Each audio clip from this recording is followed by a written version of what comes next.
a brand deal that doesn't suck doesn't try to own your content to do whatever they please. Usage Yep. rights just means that you are defining how your content's going to be used, for how long it's going to be used for, and in what capacity it's going to be used for. Welcome to Accidentally Influential, the show for educators, experts, and creators who never meant to build a platform but want to monetize it beyond their own community. I'm Kate. And I'm T. Combined, we've built an audience of nearly 500,000 followers and landed over $500,000 in brand deals.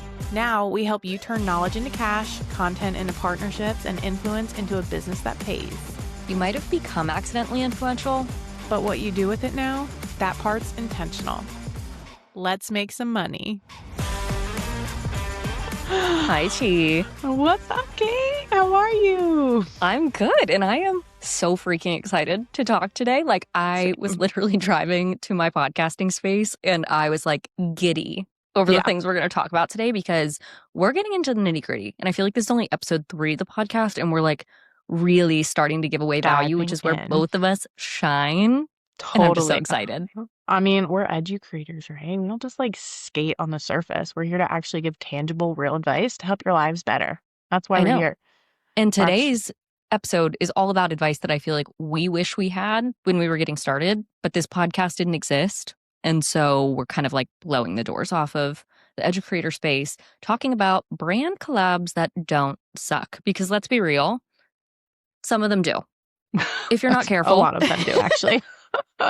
Unfortunately. If you're not careful, if you don't know how to vet out brand partners and you don't know what you're actually looking for, what the green flags you should be looking for are, what the red flags you should be looking for are, they can be awful. And so we're going to hopefully save some people those awful experiences with this advice and kind of share the things that we wish we knew when we were first getting started. Totally. Yeah. And like you said, you learn from experience. There's a lot of things that we can tell you to look out for. There's a lot of things we can tell you to make sure are included. But in reality, the more brand deals you get under your belt, the more the things that we're talking about, you're going to be like, oh, that's what they meant there. Right. You know? Right. So, but yeah, we're going to be talking about green flags today. Yeah. Green flags. Have you seen that guy on social media, like the green flag versus red flag guy? Okay, there's a guy whose entire social media page, he like takes people's videos of like relationships on the internet and he like waves this massive green flag or red flag. I'm not kidding. Like he like actual flag. Like it is like probably as big as this room and like runs through fields, like calling out red flags in relationships. Exactly what you're talking about. I feel like that is who we are embodying today. Except we're not analyzing people's relationships, we're analyzing their brand deals. Yeah. Exactly. Seriously, we should start a series where people show us their brand deals and we'll just then we can scream from a hill over there and hold up a giant flag. Okay, I'm so here for it. Here for it. And today, maybe we'll give people the kind of categories that we're going to be weighing these brand deals on. Totally. So, yeah. You want to kick us off when talking about a brand deal that's actually, well, for lack of better words, aligned? What are the first criteria you should use when you are asking yourself if you should take a brand deal on? Yeah. So our first green flag is alignment. Kate kind of like dropped the Easter egg there. But it's hella important to make sure whatever content you're creating for your site or your Instagram, your TikTok, your audience, whatever it be, actually is relevant to what they care about listening to, seeing. It needs to be aligned with your audience. And I think sometimes that alignment that doesn't always mean that the brand who pitches you're like using this tool every single day, because I think that there are inbounds that I've received where maybe I didn't know that a certain tool existed until they pitched it to me. And then I try it for myself and I'm like, my God, if I knew about this when I was starting my first business, this would have saved me so much time. And so that I think is also an example of an aligned partnership. But also, the products you're already using, you're already talking about on your pages, those are clear examples of aligned partnerships as well. Yeah. And I think it's just like important to remember you built this brand online of like conceptually how people perceive you, how people perceive what you're talking about. And everything kind of needs to click. It needs to make sense in order for people to continue to trust you, your authority, your voice, how you show up. And in reality, like, you only have so much personal brand to give away. Yeah. Like, until you become some sort of walking billboard, and which you don't want to do when you're No, having we do not want partnerships. anyone to feel like they have to do that. And you don't have to do Exactly. that, especially No. when you price yourself properly, which, we'll get into that We'll as get well. into. But Yeah. yeah, you really should be only promoting products that you truly believe in that you think your audience is going to rally behind. Because remember, as an educator, your currency is the trust that you've built with your audience. That's what the brand is paying for. You should not be saying yes to every brand deal that comes in your Mm-hmm. inbox. And I don't know about you, T, but like I probably get multiple inbounds a week that I don't Totally. even reply to because I'm like, Mm-mm. this is not worth my time or my Yeah. energy to even consider taking Yeah. this on. It's funny because I actually started replying to a lot of these inbounds for kicks. I'm trying to do like a little experiment. But you know Yeah, how like a lot of love. inbounds are like, I absolutely love your content. It feels so aligned with our brand, so aligned with our mission. And in my head, I'm like, how? Like I'm have you like watched my content? And so a few of these Right. I've responded back to. I'm like, hey, can you just share your vision of how what I talk about aligns with your mission? I'd love to understand how we're a good fit for Yes. each other. Yes. Because I think sometimes these brands, I don't know if they just like shoot emails to like I a think million so. different creators thinking like Yeah. eventually one will say yes. But I've gotten pitches sometimes for like products that I'm like, in what way could I ever incorporate this Yeah. into my business? Yeah. Or could my community incorporate this into their business? Like, this is actually completely unaligned. And at that point, you're just like, no. Like, I don't know how you're getting that, but Yeah. I'm not. Yeah. So, Totally. It's crazy. And like realistically, like brands that do kind of do those blanket pitches to whatever creators will actually bite, it just tells me that they don't necessarily have a strategy to create an ROI with that content because they're not seeing the alignment and therefore they're investing in content that isn't necessarily aligned with their ideal customer. And so as edu creators, I feel like there's an opportunity to insert yourself there as like you're a strategist. You know content, you know conversion. We're not just accepting whatever comes across our plate because it's not good for your brand and it's not good for the brand that's investing in you. yeah. So, T, like in your experience, and I'm sure that we both have brands that instantly come to mind with this question, but Mhm. who do you feel like is a brand who you are immediately full body? Yes, this is an alignment. I'm so excited that this brand is actually pitching me and wants to work with me. Yeah. That's a good question. It's funny. One of my just favorite brand partnerships was one of those brands that I had not actually used prior to them reaching out. And it was a pitch that I almost just straight up ignored because like you said, I get so many. And for some reason, I did not ignore this one. But it was Playground. It was a design tool for print on demand, and it was just like very innovative at the time, and it filled a gap in my own business. And I was like, I'll entertain this. I Yeah. used it for like a month, and then I was like, yeah, I'm in. I'm in for this. Yeah. My people love this. It Right. fit with my business. It fit with the business of the people that I was teaching, and it was just an absolute no-brainer. And it marked all of the green flags that we're going to talk about Right. the rest of this episode. It's so interesting. I also had a very similar experience with them because we've obviously both worked with Playground and loved our experience working with Playground. But Mhm. I remember when they reached out to me, I had been like in the market looking for an Mhm. AI design tool. And I felt like I had not found one that I felt comfortable bringing to my audience because Yeah. I was spending like 8 hours on a Sunday trying to learn how to Yeah. prompt AI to give me anything worth posting. Yeah.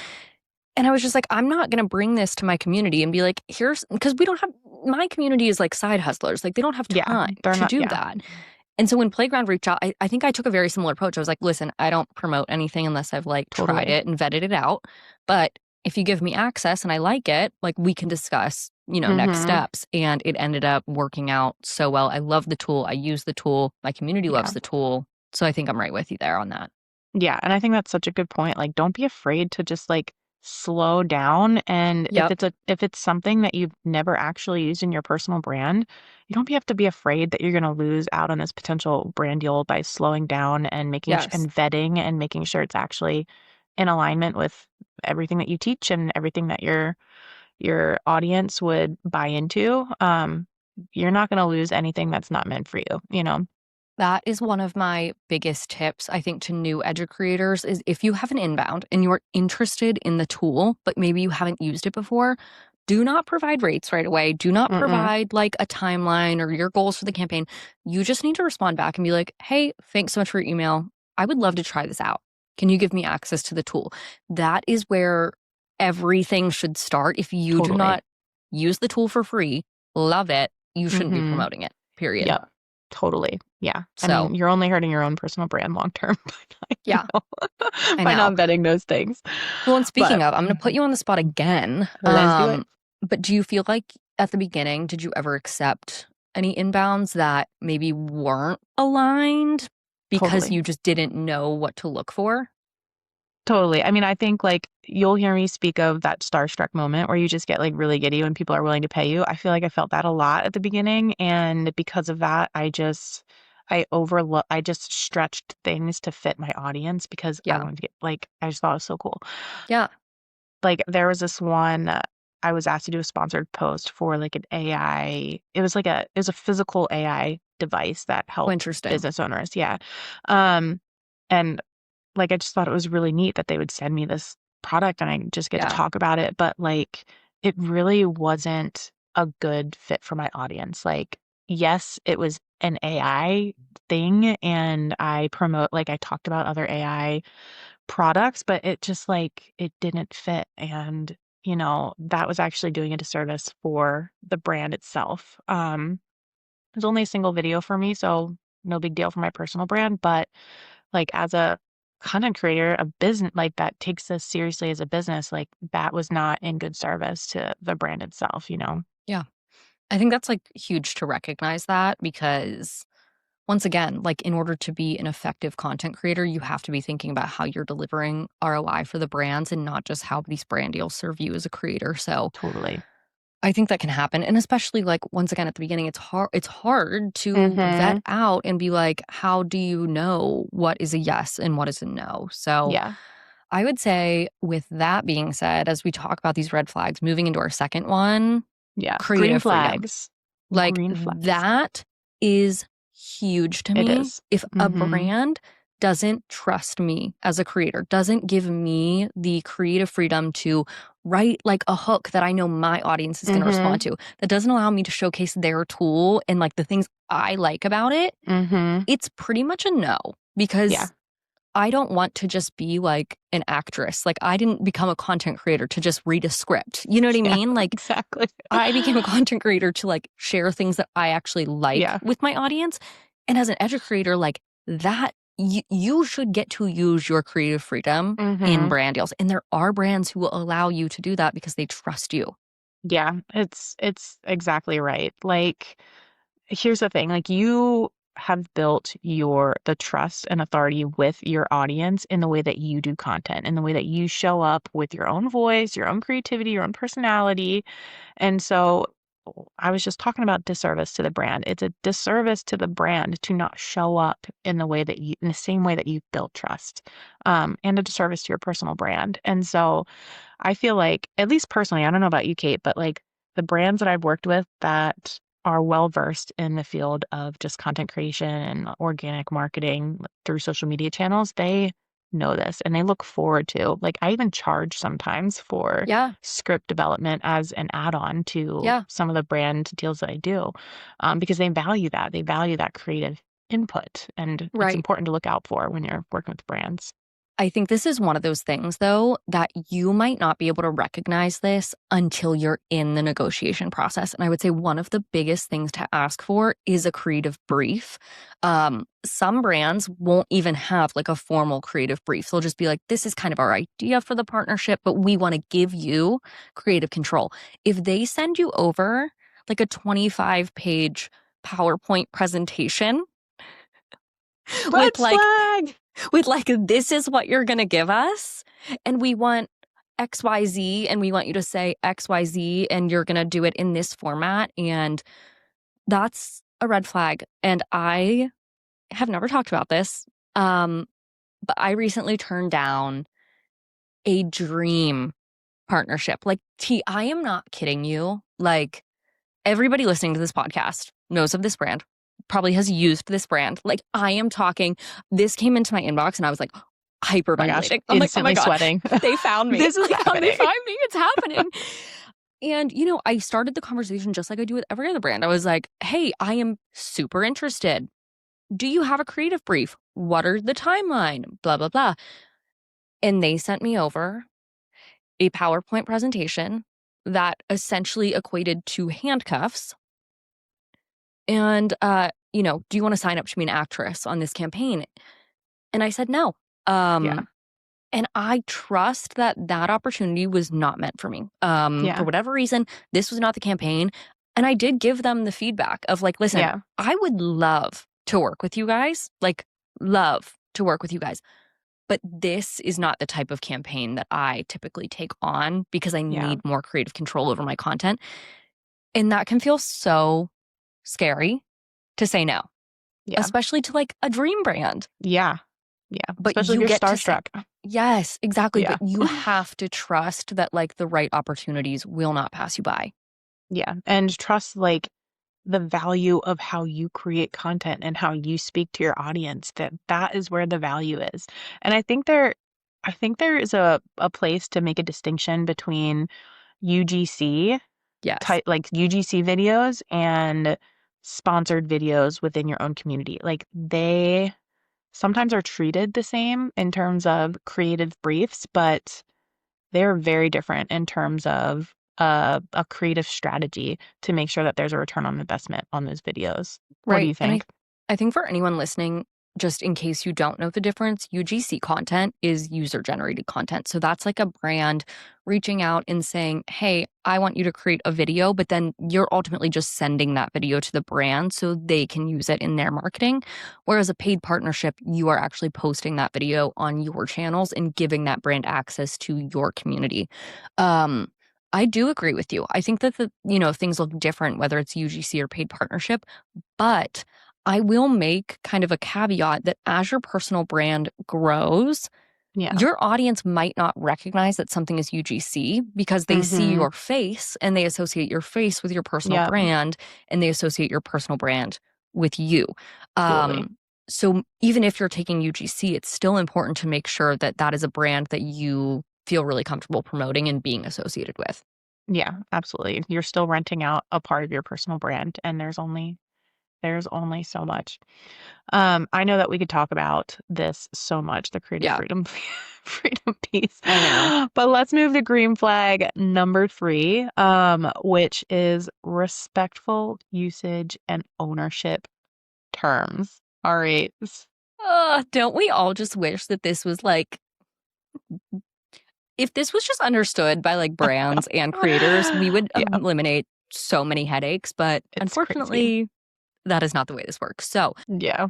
yeah, this one's huge. Do you want to kind of talk about Yeah. what the heck even is this? Yeah. So a brand deal that doesn't suck doesn't try to own your content to do whatever they please. Usage Yep. rights just means that you are defining how your content's going to be used, for how long it's going to be used for, and in what capacity it's going to be used for. So think like running ads against your video. That is something that should be additional to just the base video being introduced into your community.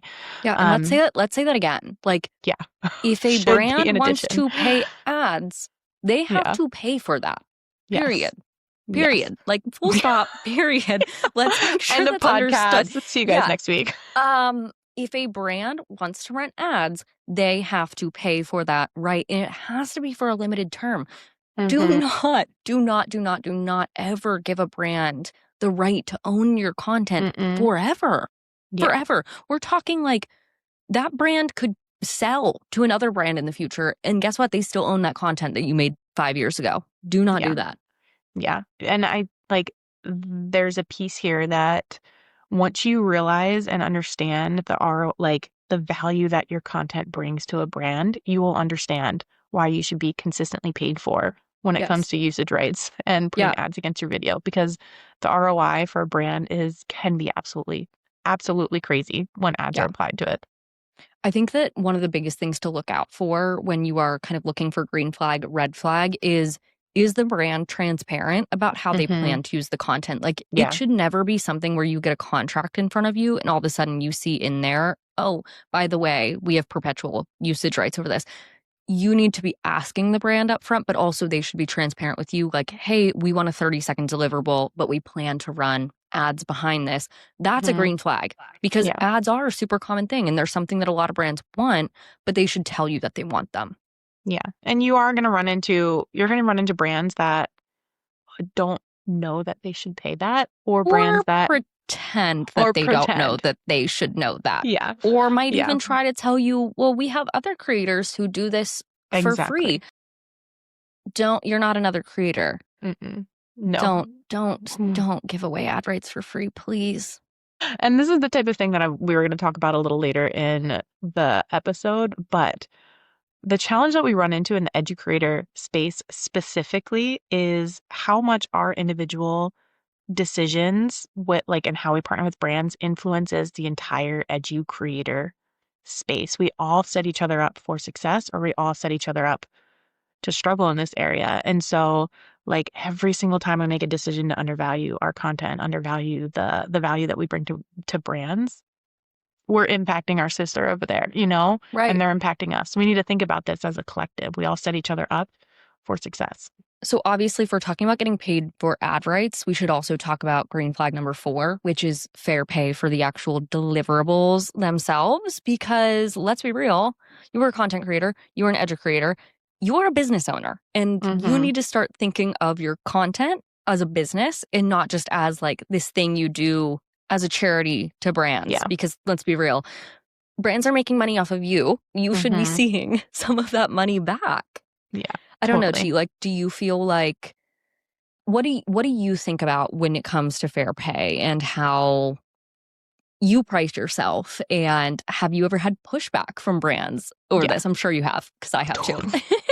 Almost exclusive. I mean, no, it's fine. But I think it's interesting. We're edu-creators, we sell digital products, we sell courses, we sell coaching, all of those things. And it's like we don't hesitate for a moment to price our value for those assets in our business. Like not even Like, not Chi, even a Mosin. can you imagine if someone came to you and saw that you had let's say your course posted, Yeah. and you were like, hey, love your stuff. Yeah. $50? Can you do $50 for that? I think it's really aligned with what I'm trying to do. Like, I'm really trying to build this business. I'd Yeah. love to work with you. I can offer you $50 Yeah. for your Sure, expertise. take it. Go. You would never Starstruck. take that. So why are we No. doing that with brand deals? No, because it's the reality is it's an asset. Like your content is an asset that is going to help grow and develop a brand's business. And when you start to think of it that way, you start pricing it that way. And so like, yes, I've had pushback from brands, and it's really funny. Because like a lot of the brands that I've worked with work with other creators Mhm. in the same exact niche. And I was kind of talking about this in the last section, but um I had a brand pitch a certain price for like, I think it was like 3 videos or something. And it was way below market, way below. And I was like, I mean, with love, no. Mhm. Yeah, right. And it wasn't just saying no. I mean, like, the more time you spend with us, we'll give you strategies on how to negotiate and how to like approach these types of things. But essentially I said no. And this brand came back and just basically like supported their pitch because another adjacent creator charged so and so for Yeah. their content. And so it was like they were using what Right. those creators accepted as leverage to try to pitch to me. And in that moment, I knew there was absolutely no negotiating, because they've gotten what they desire in terms of price out of other creators. And so um, that's a really big challenge. And once we kind of set those anchor price points and undervalue ourselves, it's really freaking hard to dig ourselves out of that, and pitch for higher prices. Yeah, and I think that's something that we are obviously going to teach in future episode, because pricing is not as simple as just being like, oh, you're an educator, oh, you have X number of followers, your rate is X. Like that is Yeah. going to be an entirely Totally. different episode on like how do you actually create your rates and things like that. Yeah. But you need to be actually fairly valuing the work you do, you need to know how to calculate your market rate as a Yeah. creator, know the ROI that you're going to deliver to a brand. And I think also really stand firm in saying no sometimes. And I mean, I'll share a story, but I can remember last year, I had essentially taken part in a renegotiation with a brand where Mm-hmm. we had probably sent back and forth, I'm not kidding you, 20 emails where I continually said, Go girl. this is my rate. Yeah. This is what I can do. This is how many videos I can fit in my content calendar. Mm-hmm. And the brand would come back, and I swear every time they would like come up $50 from like so far below market rate. They were like, oh, we can't do that, but we can do, $50 more than we offered the last time. Yeah. And eventually it just got to a point where I was like, I'm wasting so I am being consistent. Like I'm consistently saying, this is my base rate. This is what I can do the work for. Take it or leave it. And they're like, Yeah. we can't do that, but we can do this. Eventually it got to the point where I literally was just like, I really appreciate, you guys going back and forth with me. Like, I'm Mm-hmm. really grateful that you're open to negotiating. You want to work together. And this is a brand that I had already worked with in the Yeah. past. Like, I had already done videos with them. I wanted to keep Mm-hmm. working with them, but they could not meet my rate. And at a Yeah. certain point, I started feeling, I don't want to say disrespected, because I think that, I respect the brands I work with. I understand they have their own budgets, whatever it is. But the way the negotiation process was going was just really starting to rub me the wrong way. Yeah. And so I ended up telling them, hey, at this time, like, I don't think this collaboration is going to work right now because we haven't been able to land on a budget that works for both of us. I'd love to revisit this the next quarter. Yeah. They actually came back to me and were like, we can offer you, the rate you said. And I still Yes, walked away. queen. I still walked Oh, I love because I that. was just like, once again, like, I really value this partnership. I want to make this work. But at Mm-hmm. this time, like, I'm now not able to create from a place Yeah. of joy because I've been through this process where I feel like my work Yeah. was not valued for what it Yeah. was worth. And guess what? The next quarter came. They reached back out to me. We renegotiated. It was fine. Like, it Yeah. was totally fine. We Yeah. started working together again. And it has not been a problem because I was able Because you to stood say, firm. no, this actually doesn't work for me. Yeah. No, that's amazing. And that, I mean, that comes with conviction in the Yes. value that, like, your belief in your content and the impact you have in your community. And to have that conviction is so important. And, like, look, it paid off for you. We talk a lot on this show about taking yourself seriously as a creator, and that means setting yourself up like a real business. That's why we're really excited to be partnering with Taylor Brands. They're an all-in-one platform that helps creators and entrepreneurs like you and me form their LLCs and get their business organized. When T and I decided to make Not an Influencer Creator Agency official, we actually used Taylor Brands to form our LLC, and the process was honestly so simple. We were able to file from our laptops at home in like less than an hour. They walked us through the entire process step by step, and we were able to track the status of our filing right from within our Taylor Brands dashboard. Taylor also offers additional services like helping you get your EIN or set up your business bank accounts, so once your LLC is filed, you've got what you need to keep moving forward. Plus, tools like their finance manager can help you track your income and expenses as you grow, which, let's be real, is the part most creators avoid. If you're a content creator ready to treat your platform like a business, search Taylor Business Builder to get started today. I think so much of this comes down to mindset work. And I don't know about you, T, but I feel like when I was starting my business, this was something I intentionally poured a lot of time into, was understanding like the laws of abundance and like what is the scarcity mindset and how do you overcome those things. Because I always believe like if an opportunity is a no, it doesn't mean no forever. It means no right now. And I also trust that like if I say yes to everything, I could be holding myself back from opportunities that are more aligned for me. Yeah, no, I totally agree. And I think that there's a piece of like if something if something is not for you, there's going to be some element of resistance in your body, in your Yes. mind. Like, Yep. and sometimes the things that we want, like, a quick cash infusion to get Yeah. paid for content, Right. to progress our business is a lot louder than, that resistance that we're feeling. And so it's like, just with anything else in your business, you guys are business owners. We all understand resistance. Like we need to pay attention to those things because they're telling you something, and that will be evident in this new area of your business as well. Right. I think so often too, it's one of those situations where, and I don't know if this ever happened to you, but I can recall multiple times where like I had been in negotiations with a brand, something fell through, it didn't work Mm-hmm. out.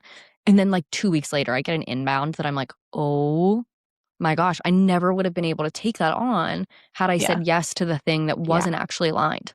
Yeah, that's a great point. And we've said it before, there's only so much space to rent out your brand before you become a walking billboard. So when you say yes to something, you're saying no to something, unless you're just gonna say yes to everything and annoy the crap out of your people, which Yeah, we don't don't do that. want. Don't do that. You'll have This is short-lived career as a yeah. content creator. Yeah, and the last thing you want to do is like lose trust in the community that people are paying for, right? And this kind of segues into our fifth green flag, because when we're looking at brand partnerships, one of the juiciest thing that you should be looking for and advocating for is long-term potential. Yeah. People that show up on your content calendar every single month because they value the ROI you bring. It's a strategic partnership, not just Yes. renting out space on your content calendar. Um, and so this is green flag number 5. So I'm gonna say number 1 because it feels so It kind of feels like important. it should. I know. They're all important. But yeah, Yeah, if it feels so important. Have you can you tell me a little bit about your experience with long-term partnerships yeah, or potential to have long-term partnerships and how you approach that and yeah. talking with brands?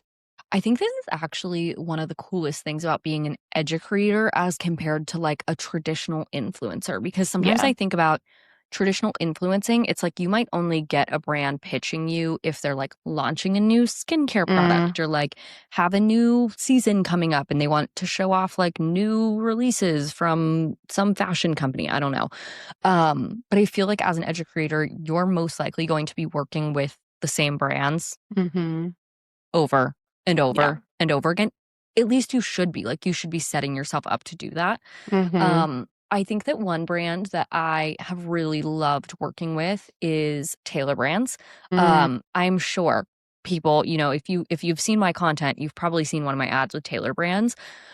Essentially, they reached out to me, and this was another situation where I did not use Taylor to form my first LLC mm, because I decided to do it the hard way and like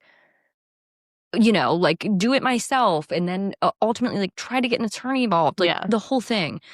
And then I kept getting questions from my community from people who are like, do Yeah. I need an LLC? How do Yeah. I start an LLC? And I'm like, I'm not the person to ask because I didn't I do it didn't know what really I was well. doing. And so eventually Taylor reached out to me and they were like, hey, um, we have LLC formation services. And I was like, Mhm. cool. I want to see, like, I want to go through a trial run and like learn more Yeah. about the tool, met with their team. I was like, wow, I can really see the value here. But our videos have just done so well together because it's such a natural fit where we've ended up renewing, like, and renewing and renewing and renewing. Yeah. And they're one of my longest term partners at this That's point. amazing. And I love working with them. They meet so many of the green flags, I would say, but they are always like so open to, Yeah.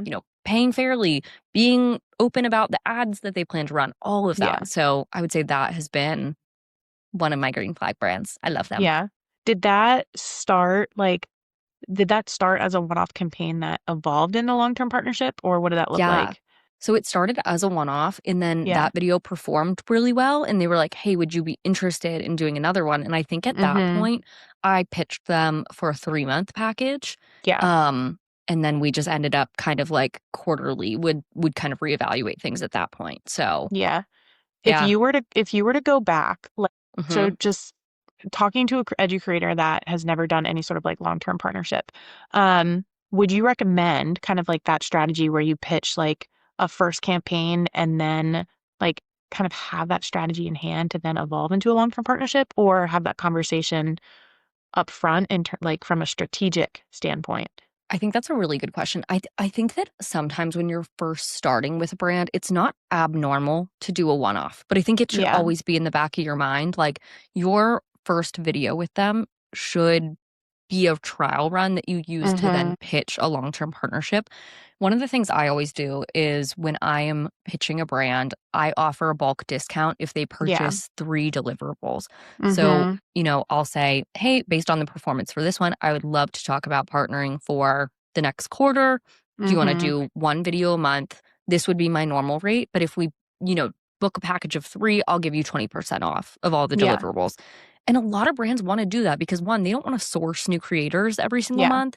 2, No. they know what they're getting with you. So I would say if you're gonna take a one-off, use it as an Mm-hmm. opportunity to set up a long-term partnership. If they aren't open to doing like 3 videos at first, I don't think Yeah. that's abnormal. I don't think that's a red Totally. flag. But try to book the long-term partnerships when you can and try to renegotiate quarterly based on the metrics that you have from your Yeah. partnerships. What do you think? Yeah. No, I completely agree. And I do think that they're like I feel like most inbounds I get, they're all looking for like their initial desire is for like a single video. And I feel like I've developed in this position a lot to become a strategic partner in the sense of I don't think that there's much value to your brand and conversion with me talking about your product once. Like there's a lot of psychology behind repeated exposure and having your brand become a larger part of my brand and like as as a strategic partner, I get to talk in their language. I get to like basically coach them to understand how my content can impact their brand by having more exposure than a single video.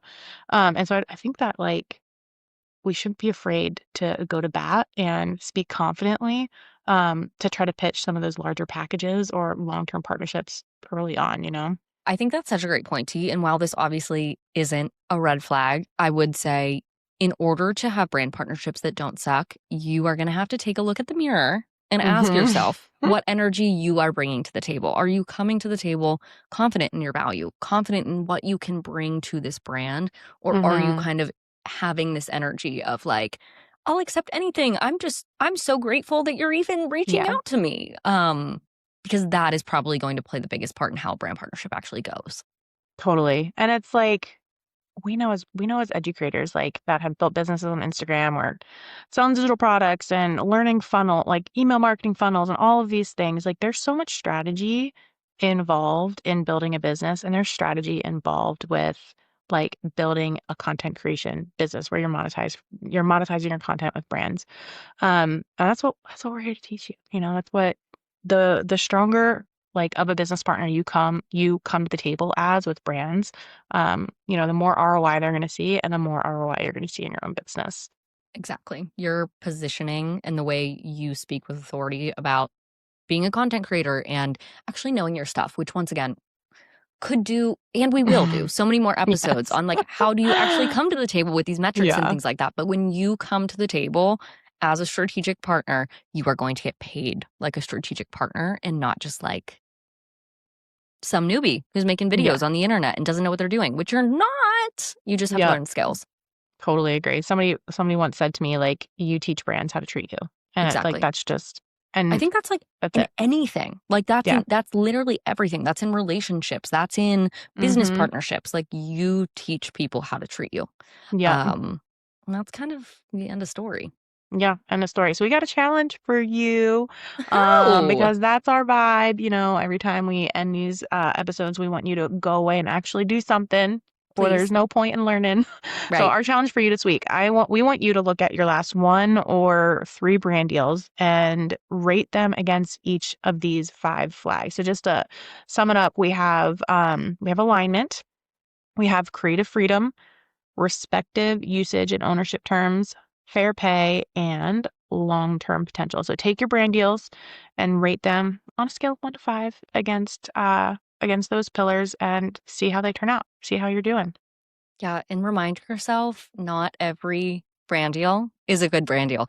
And you don't want brand deals that suck. And as silly as that sounds, like we want you to have great brand deals because they can be great. They really, Mm-hmm. really can. You can have brand partners who are so aligned with your vision, with Yeah, your creative energy, with your income. Like there are brands who are willing to do that. You do not have to take on brand partnerships that feel like you're pulling your teeth out to get these videos totally. made, Yeah. And even if it feels honestly, like it. Promise you don't have to. Like, you I promise. And I feel like some people might not believe us because they haven't experienced it, but yeah, some are just so, so good. And like, this is gonna be the last tangent I go off I Yeah, promise. no, I But like the tangents. yeah, I'm a firm believer that how you build your business now is how you're going to experience it later. So think about that like as you're starting your brand partnership journey, like if what you're experiencing now, you're feeling experiencing friction, you're undervaluing yourself, all those things, that's going to continue because how you build is how you're going to experience later. So we want to build our business in a way that we want to actually experience down the road and that can be sustainable, all those things. So Yeah. But yeah, T, I think that's where we leave them for today's episode. And obviously, we're going to be back with so much more juicy information. We are just getting started on this page. But if you liked today's episode, we would love it if you share it with another business owner friend. We are new. We're learning how to do this. And I think we have a lot of value to share. I hope you guys think the same. And we'll see you on our next episode. I'll be accidentally influential. Bye, guys. Bye.